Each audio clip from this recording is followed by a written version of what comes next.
The biggest comeback in MMA history ended before it ever began. 5 years and a broken leg later, Conor McGregor picked up exactly where he left off, with an injured leg. His knee gave out on the very first kick he threw. The comeback? Over. You and I spent 5 years watching Conor McGregor tease a fight with Michael Chandler, only to return against Max Holloway. Holloway officially won, but nobody actually won last night. We know exactly as much about McGregor as we did before the fight. So now we have to ask, what does Conor McGregor have left to fight for? Turning 38 next week, Conor McGregor has already won 2 world titles and earned more money than any MMA fighter in history. Now facing another long recovery, he'll only be older if he attempts another comeback. The obvious answer is that this should be the end. Walking away now would mean accepting last night as the final chapter of his career. Conor McGregor came back to prove that he could still compete. He never got that chance. That lack of closure may be why he feels like he has to try to compete again. But before we can know if he'll come back, we have to understand what he'd be coming back for. Let's start with what a win over Max Holloway would have meant. This was one of those fights to where it was like, what is left for Conor McGregor? He's done everything possible in the sport. He's been a fantastic, I won't say a fantastic ambassador. He's, had his problems in the past, but he's ascended the sport and become a superstar bigger than anything we've ever seen. Like, we've seen Silva and Chuck Liddell and John Jones. Nobody was quite like Conor McGregor. The only one you could compare him with would be a Ronda Rousey, who was around the same time. So to come back at 37, 38 this week, to come back against a Max Holloway, one of the fighters that is an all-time great in the sport, one of the fighters that is active, I won't say the most active. Max Holloway's a little bit slower on the fights, especially these days, but a guy that is just known to be a tough striker for anybody. To rematch that young guy you've already beat, you've already got the dividend for. To do all of that, you come back to this, and the first kick you throw is, it ends your night. Let's be real, it ended his night. So to watch this fight, like there really wasn't anything left for Conor McGregor to do here. Dude was already filthy stinking rich. He won the game in a game that eats its old like candy, bro. They feed the old to the shark, leave them for broke, on the outs with money. Like, how many stories do you hear of fighters that are struggling to make it by? Conor McGregor didn't have that. Instead, we have a story very similar to Mike Tyson, where late in his career, he feels like he has to fight, even though he doesn't have to fight. He's got enough money, but he's bad with money. He spends it on drugs and girls and all of the wrong things. Gets involved with the wrong people, gets involved with crime. And on the very last fight of his career, Mike Tyson quits on the stool against somebody Mike Tyson of old would have beat. This is not quite a one-to-one allegory for sure, no, because like Max Holloway is a top 5 all-time fighter probably. But to watch him go out stumbling over himself, because we had the Robert Whittaker fight earlier, and we saw Whittaker having to struggle with the canvas being slick, but to watch McGregor stumble, and it's clearly not that. He's clearly hurt, and Holloway's, hey, he can't fight. He doesn't want to fight. To watch that was depressing, especially with all of the pre-fight Conor McGregor fight hypes that we saw before this fight. The Chad Mendes fight, the Aldo, the Nate Diaz fights, you've got the Donald Cerrone comeback. Like, all of those fights were awesome. And to end it like this might be one of the most depressing ways to go out ever. I liked Conor McGregor's rise. Now, does he have some problems outside the cage? Yeah, for sure. A lot of fighters do that. That's the nature of fighting. That's a lot of guys are like scumbags. If you're going to get in a fist fight for a living, like, a lot of the guys are going to be dirtbags. But for him to come back to prove to himself, that tells me he's in a bad spot. And you can only pray and hope that he finds himself and puts himself in a better spot. Now, Max, he got the win. What did he gain from this besides a boatload of money? Not much. Max Holloway's already an all-time great. This fight wouldn't have proved anything. It wouldn't have proved much of anything, at least. It would have been nice to have the name Conor McGregor on your resume, only to actually mean I beat Conor McGregor instead of, like, winning over a 5-year out Conor McGregor in a fashion of, hey, I knocked you out, or I worked you over 5 rounds, or I broke you down and you quit, as opposed to, hey, you hurt your leg on the very first kick you threw, and here we are now, and I got the win. But, like, what does it mean? Like, yeah, 10 years from now, everybody look down like, oh, Max Holloway beat Conor, and some young schlup's going to be like, oh, I'm going to go watch this old fight, and they're going to watch it, and oh, that sucked. That's how he won. Like, only the OGs are going to know about that. But it's going to, Max didn't really gain much from this. Puts himself in line for a title shot at 155 somehow, even though this was at 170, But at the end of the day, Max didn't really gain much of anything else besides that from this. And a boatload of money. Like, the money's nice, right? Like, you can't go wrong getting paid a crap ton of money. But Holloway didn't gain anything from this. And now you look at the rankings on the UFC's website, and you kind of like have to wonder to yourself, like, is there anything for him? Because, like, you look above, it's like Charles Oliveira, you just got mauled by him. Armin deserves a title shot. Ilia already beat you. The only person that Max Holloway has a win over, ironically as it is Justin Gaethje. And you can make a case for that fight. You can put Max in one more title shot. That would be kind of cool. But to put him over a Armin Saryukin or Charles Oliveira and an Ilia Topuria, who either beat him or just has deserved the title shot, isn't fair. So you look at like a Paddy Pimblett, who we're going to talk about in a second here, or you look at somebody like that, and it's kind of like, okay, what is there? He's going to have to wait for the division to play out, because he's like killing, Saul killed, fighting. Like, I feel like Max works Saul killed. I do. But it's just, there's nothing else. Fiziev would be fun. Rafael Fiziev would be a very fun fight. If you're looking for like just a cool banger type fight, yeah, that's cool for Max Holloway, but there's nothing else. Diego Lopez, welcome Diego Lopez to the division, Max doesn't have to take these fights, but Max is a dog, and he will take these fights. He will. Yeah, it was very depressing though. Conor McGregor losing in the way he did. I was hoping for at least a round 5 point down from Max. We didn't get that, and such is life. This is what fighting sports is about. Sometimes people get hurt in the first exchange of a fight. That's just the nature of the beast. Another beast that we have to talk about is Paddy Pimblett. Paddy Mania is here. He took on Benoit Saint-Denis, a very tough but one-dimensional fighter that was on a really good resurgence since his 2 losses to Dustin Poirier and Renato Moicano. Benoit Saint-Denis looked like he shored up some holes, but he still had the same problems he did, or the same approach to a fight that he did in every other fight in this fight. And Paddy choked him out in 50 seconds for that. Paddy's a dog, y'all. We got to stop sleeping on Paddy Pimblett. And let me look at his run real quick, because I just got to quantify kind of what he's done. The Gaethje loss, but he come into the UFC, he's looked great. Beat Luigi Vendramini, Rodrigo Vargas, the Jordan Leavitt fight, okay. Jared Gordon, some say he lost. Tony Ferguson, tough to put away. King Green, okay. Michael Chandler, Then he gets a fight with Justin Gaethje for the interim title. That opened up the Paramount era. And it seemed like, that loss kind of put Paddy at the back. But now that Justin Gaethje's the champion, and he's beat Ilia Topuria, even despite the rivalry he has, or Paddy has with Ilia Topuria, despite all of that, Paddy Pimblett's in an interesting spot. I can't help but think Paddy Pimblett's one of the best fighters in the division. I can't. He is a bona fide superstar. This was the biggest stage possible for Paddy Pimblett. There was not a bigger fight card he could have been on, except maybe the White House. Like, you could have put him on the White House. But even then, like, this is a Conor McGregor card. This was massive. And Paddy got the biggest pop out of everybody, especially if you discount what would have come from what was to be with Conor McGregor. And Benoit Saint-Denis is a tough fighter. He's gone on a decent win streak.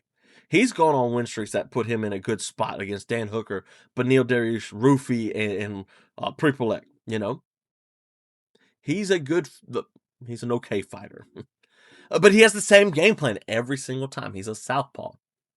So he's going to throw the open side body kick, and then he's going to shoot. We did a film study on this, and it was like, this is what he does, and he hasn't changed it one bit. So what does he do to Paddy Pimblett? Southpaw, open side body kick, And then he shoots against the cage, and Paddy says, I'll snatch up that guillotine, thank you very much. He shoots with his head to the outside. I get caught with it in jiu-jitsu all the time, shooting my head to the outside. It's just bad habit. Benoit Saint-Denis, highest levels of the game, same bad habit. He's a lot more dangerous than I am, but anyways. And he goes to Gator roll out, and Paddy does a good job of recognizing, hey, he's going to roll out of this, and or funk roll, whatever you want to call it. I'm going to go ahead and corral his arm. So he corrals his arm as he's rolling, which Benoit gives him, and Paddy kind of floats on top, lets Benoit do his roll a little bit till he can sink in the darce or lock up the hold with the head and arm, and that's when he sinks in the darce. Now Benoit kind of he fights his way out, starts trying to fight the hands of it, and Paddy gets his leg over, protecting his hand here, and he puts his other foot in, and Benoit goes to sleep. 50 seconds, the first exchange Benoit Saint-Denis came out with. 50 seconds. Paddy did a great job of poking at him with the lead kick, kind of saying, hey, come get me. I know you want to. Come get me. And it happened. Oh my gosh, what a fight, though. Like, Paddy is great game planning for that. First of all, great game planning. As far as what's next, like, man, they're really, there's options for him. He could fight Arman. He could fight Ilia Topuria, settle that long rivalry, right? Like, they were supposed to fight at one point. Put that on a pay-per-view with a BMF title on the line, baby. I love it. I love it. I can't say Paddy loses. I can't say he loses to anybody. Maybe Arman, but even though his takedowns aren't very good, Paddy, that is, even though he struggles sometimes taking people down, he does a good job of wrestling up and preventing the takedown and finding submissions off of that and making sure that your mistakes are punished. So you look at that, you could do Max Holloway. That would be super fun. Charles Oliveira is a banger fight. Put the BMF title on the line for that. Let them go at it. Arman's another good one. Like, that's the only three you really want Paddy to fight. The dude is a superstar. You can put him against Gamrot, which would kind of be fun. Gamrot's got great grappling. But then you get to like the Moicanas and the Salkilds. Because he's going to jump up to number 5, and it's kind of like, Hooker, like, I'm good. Grant Dawson would be okay, I guess, with his grappling, but a lot of people dislike Grant Dawson. So, congrats to Paddy. Like, the dude's on pace to become the sport's biggest star, and I kind of am okay with it. Like, sure, he says some stupid stuff in the past, especially, but the dude's a fun fighter. Let's be real, he's a fun fighter. Mario Bautista in your third fight beat Cory Sandhagen, unanimous decision. Cory Sandhagen is a tough ask for anybody. He is a tough fighter, smart, and he moves around so well. And Bautista managed to, and I don't want to say he's lucky, but the fact that Bautista managed to get in on the knee bar, on the Sulev stretch, whatever you want to call it, and kind of compromise the knee of Cory Sandhagen really helped him in this fight. Even though, like, he came back, Cory Sandhagen, that is, came back and put on a fantastic performance of offense, that third round kind of really... Bautista was able to stay around and hang around and be tough still. So he got in there and he had a close first round. And I feel like the fight kind of boils down to that first round. And if you look at the criteria, the damage is supposed to be like, there's damage and aggression, and the damage was caused by Bautista. Even though Cory Sandhagen hurt him in that first round early on, you got to remember, in the judge's eyes, like, Bautista was ripping his leg off the last time I saw. That's how he won the fight. That, and then obviously he won the third round just by getting on top of Cory and beating him up from there. He's interesting though, man. Bautista is Mario Bautista. He's talented everywhere, and everybody wants to like hate on him and stuff for the Jose Aldo fight. But he brought Umar a tough fight. Vinicius Oliveira wasn't supposed to be a win on his record. And he got it. Ricky Simon, Damon Blackshear, like, he was close to hurt. He hurt Umar, first of all. Don't get it twisted. He hurt Umar Nurmagomedov, but also he's good everywhere. And putting himself into the top of the division of a tough bantamweight division like this, like, I believe he's ready. There are fighters that I believe are ready for the division, and fighters I don't. But now Mario Bautista's looking at number 4, and him and Sean O'Malley train together. So it's kind of like, what does he do? Maybe fight down, maybe fight a Song Yadong or somebody, David Martinez, Barcelo, somebody. I just, I have a hard time looking at him with a straight face and be like, oh yeah, the rest of the division screwed with him, because while he is great everywhere, you got specialists like Marab and like Umar out there, or like a Petr Yan. Like, he's good, but he doesn't quite match up to Petr Yan like I think he should. So, Cory though, he looked good. He's soon to be 35. I think that's about it for him. He's a great teacher. He's gonna be a great coach. Just very knowledgeable about fighting. If you watch like any of his instructionals and stuff, you'll know, like, oh yeah, Cory Sandhagen, he knows, and you can tell his game plans. Like, he's evolved as a fighter. He's become a good grappler later in his career, especially after that Sterling loss, which was actually early in his career. But but you look at all of this and you're kind of like, okay, yeah, I get it. I can get behind this though. As far as what's next for Bautista, man, yeah, like I said, Song Yadong, Sean O'Malley, I don't think they'll book that fight. That is a fun fight, though, and I think he could wrestle Sean O'Malley. I don't rate O'Malley high at this point in his career. You could rematch Umar, which was a close fight. Put that as 5 rounds. Let's see how it goes. And yeah, next is Brandon Royval's win over Lonnie Kavanagh. Royval might be the toughest gatekeeper in the sport. The dude just comes out and constantly just beats up people that he shouldn't. And you look at his 18-9 record, and you're like, yeah, but he's lost to Manel Kape, Josh Van Pantoja, Brandon Moreno. Like, the dude's lost to champions. or Manel Kape, who's fighting for a title next, probably. And then Tyra, like, Tatsuro Tyra brought a hard fight to Josh Van. Brandon Moreno, he's got a win over Brandon Moreno. Nicolau, Schnell, Bontori. But you see what I'm saying here. Like, Brandon Royval consistently shows up and puts on tough fights for anybody who's willing to fight him. And not many are willing to fight Raw Dog right now. But if you want to get to a title shot, you have to go through him or around him. And not many people are able to go around him. Now, Kavanagh early, like, after his win over Moreno, I was kind of like, let's see how good he is. Moreno is kind of washed, but let's see just how good Kavanagh can be. And he did. He struggled to get his offense going. Royval's tall, man. He's like 5'4", 5'5", 5'6", something like that. Let me see. I'm going to pull up his height real quick. I don't want to make him a short king like he shouldn't be. Where is it at on Tap Line? 5'9" for a flyweight at 125. Like, the dude's long. And you can see it in his fights, how lanky and long he is and how difficult he's to deal with. And Kavanagh struggled with that early. He struggled with the length and the volume, like the feints that he throws and all of that.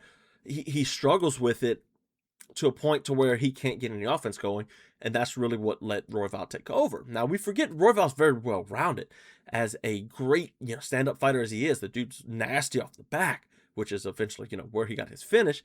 And Kavanagh, knocked him down in the second round. In the third round, kind of just jumped the guillotine, and Royval ended up on top of him. Now, what drove me crazy, though, was like Joe Rogan's on the broadcast, and I don't want to, like, down talk Joe Rogan, honestly, but he's like, oh, he's got to get the hook to the other side because he had the body triangle. Royval had the body triangle in. He got to get the hook to the other side so he can get out of this body triangle. I'm just sitting there like, guys, it's a little past that now. We've kind of evolved where you got, so if you get the body triangle, you switch your hips to the floor and you can kind of fight the hook that way with your legs while you still got 2 hands to defend the choke. But he did a good job trying to defend Lonnie Kavanagh, that is. He did some good things, but at the end of the day, he couldn't quite couldn't handle the cleverness of Royval and just how he managed to, take over and dominate on the ground. Once he got to the back, like, it was over, and he sunk it in. And credits to Lonnie Kavanagh, like, he fought well on that choke and he gutted it out, but he couldn't quite get out of that. As for what's next, you can run Tyra back, that'd be fun, even though, Aksel Amabayev, he called out. That is a banger of a fight. That's the one you got to go with next. Aksel Amabayev, especially after that Charles Johnson win from Amabayev, like, man, that would be a blast. Just the grappling we would see from it. Like, hopefully Royval doesn't just stand up and faint at him all day. King Green beat Terrence McKinney in the most Terrence McKinney way possible. Early in the fight, McKinney has the death touch. And then after that, it kind of like just falls off. And while McKinney had Bobby Green in a really, really bad spot, and he was ground and pound, just beating him up, Green managed to reverse, get up and keep him in the gut. And it was like McKinney was toast. He was toast after that. Yeah. Terrence McKinney's not a great fighter. 18-9. He just got a really exciting style, and they'll keep him around. As for King, like, what is next for him, man? Because, like, there's not much out there. You just do a bunch of old man fights. You can put him versus Chandler if you're keeping Chandler around, but you don't want to put him against Rufy. You do Jim Miller. He already beat up. Bahamondes be fun. Bahamondes is on 2 straight losses, but he'd be fun. Ferris Ziem would be another good one. Not Darius. No, I think they already fought. Ludovic Klein would also be a fun one. Did he already lose? No, that was Gamrot.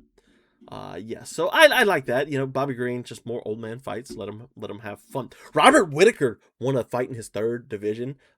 Beat Nikita Krylov at 205. Krylov, former heavyweight. Bobby Knuckles is the man. Came out, really kind of struggled with the speed difference of being at 185 and being now. He looked a little bit chubby, but let the man eat. He's at 205 now. I got a problem with Whittaker. I think he, weighing in at exactly 205 was not really the best for him. But, you don't want to be too small for the division. So, if he comes in at 200, 195, that probably would have been a better option for him. Keep a little bit of the speed. But you don't want to sacrifice too much size because then you fight giants like Krylov, who probably weighed 230, 240 on the night. But, yeah, Bobby Knuckles, typical Bobby Knuckles performance where he, he just did his thing. He karate stance. He comes, he jabs. A really beautiful, slip to the inside with an up jab and the cross over the top. Broke the jaw of Krylov, too. So, credit to Bobby Knuckles. He's great. Gable Steveson made his UFC debut also against Elisha Ellison. Ellison's not that great of a fighter. He's game and he's ready to fight. But, Gable Stevenson's the prodigal son coming home. Really John Jones coded performance from Steveson. The side kicks to the knee, the teeps to the leg and stuff, kind of just to stifle the range. I don't like the striking of Steveson still. I think he needs to take more of an Arman Saryukin approach to ground and pound. Let me get you to the ground and beat you up. And I know he could have done that at any time against Elisha Ellison. There was a moment where Ellison fakes a takedown and Stevenson sprawls back like a cat. And just, it's no way you're taking me down. Nobody's going to take him down at heavyweight. Eventually Stevenson just kind of gets in this wild brawl. He leaves his chin up. He gets hit a lot. He's going to get chin fighting the way he does. He needs to kind of, mix things up and kind of get a little bit better defensively or just pick when to exit better. These kind of things he can work on. He's only 4-0. So, as big of a prospect as he is, we still kind of, got to give him a little leeway. Adrian Yanez defeated Cody Garbrandt. Cody's done, bro. Yanez is great. And he's a fun boxer, but, Luke Riley beat Kai Kamaka III. Riley's the man. Dude's 14-0, 145. Real promising prospect. Who's he beat so far? Aswell and Bogdan Grad.